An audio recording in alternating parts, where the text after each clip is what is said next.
So welcome back. There are a few people that have asked about my sled and how I rigged it up, and I'm trying to show you the best I can here what it looks like.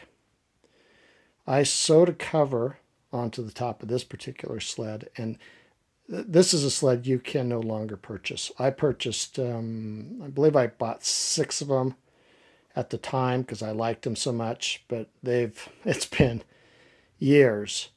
But there's a couple other good sleds out there. That one of them is, I think it's called the Unico sled, and I actually picked one of those up used. REI sells them, and they're 66 inches long and relatively narrow, and that's what you want on these sleds. I see these sleds that the sportsman's stores sell, and they're so wide. Well, when you're pulling with snowshoes and skis, that's your trail, and it's really not that wide. So you want it to follow along with you as easily as possible, so that it doesn't flip. As you can see here, this is a ribbon that I sewed on to the edge of the nylon fabric. And what I did on this was I've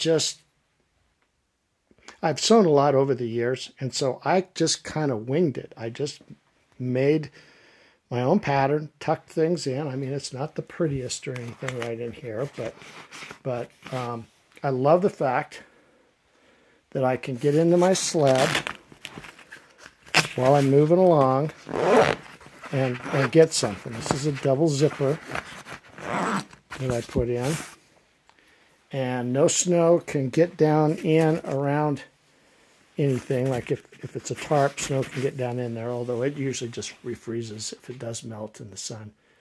But in between the sled itself and this is also self-stick Velcro. So no snow can get through there.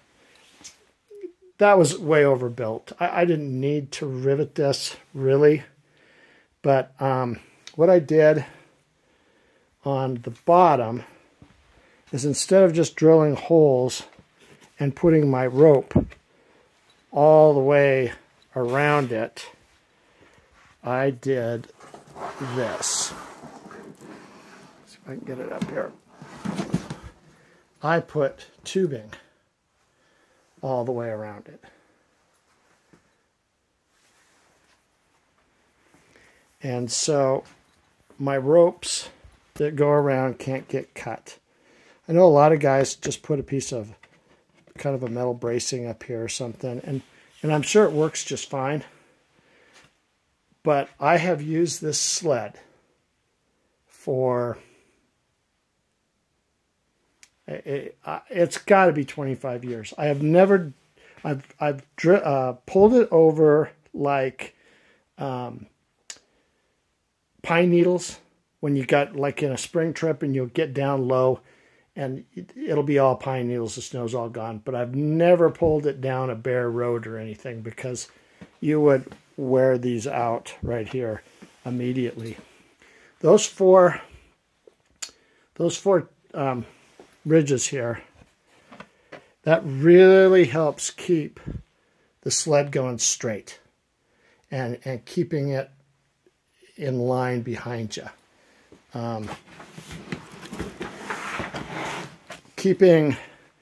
There's different ways to put weight. My weight of my stove almost always goes in the back here. All of my stoves fit in a little cardboard box right back there. And then some guys like the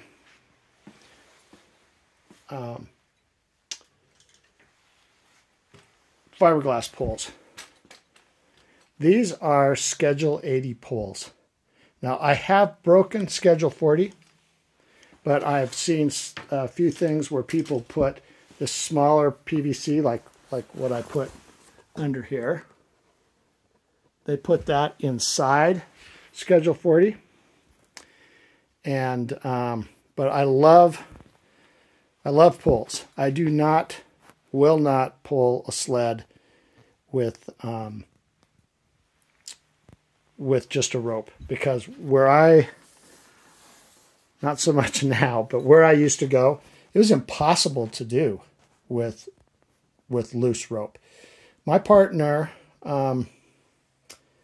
he always did it with pulls, and then he had the carabiners that went to a pack. I don't like to carry a backpack if I can help it, because then my back doesn't sweat. And this is my system. The ropes come out right here through the PVC. And that's the rope that goes all the way around the sled, that one right there. And then these are the tighteners right here. And I put them through here, and I tighten these up until that right there is tight against that. And this right here is tight against that. The reason for that is because I can steer this sled if I do it like that. All you do is you twist your hips, and it moves the poles right here. You know, it moves them one way or the other. And you can steer it down a steep mountain trail. And some of the places we went are incredibly steep. And when I say steep, I mean steep, really steep.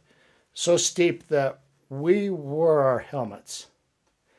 And you can literally, like, you could go in 10 miles, and you literally can ski out in an hour and a half. It's fun. But you're on a narrow trail. You don't know where rocks are. You don't know whether or not some bush might grab your ski pole, which has happened before. And so anyway, I love the poles. I love this sled. You probably aren't going to find anyone that will make you one. You have to make it yourself. And I did. I made all of this myself. Everything, even the hip belt. And I like to use the grippy stuff. I don't know if you can see that. That's the stuff that they use in bars under the glasses. The rubberized stuff. And that thing will literally pull your pants right down. And I do have another system with the hip belt that has shoulder straps too.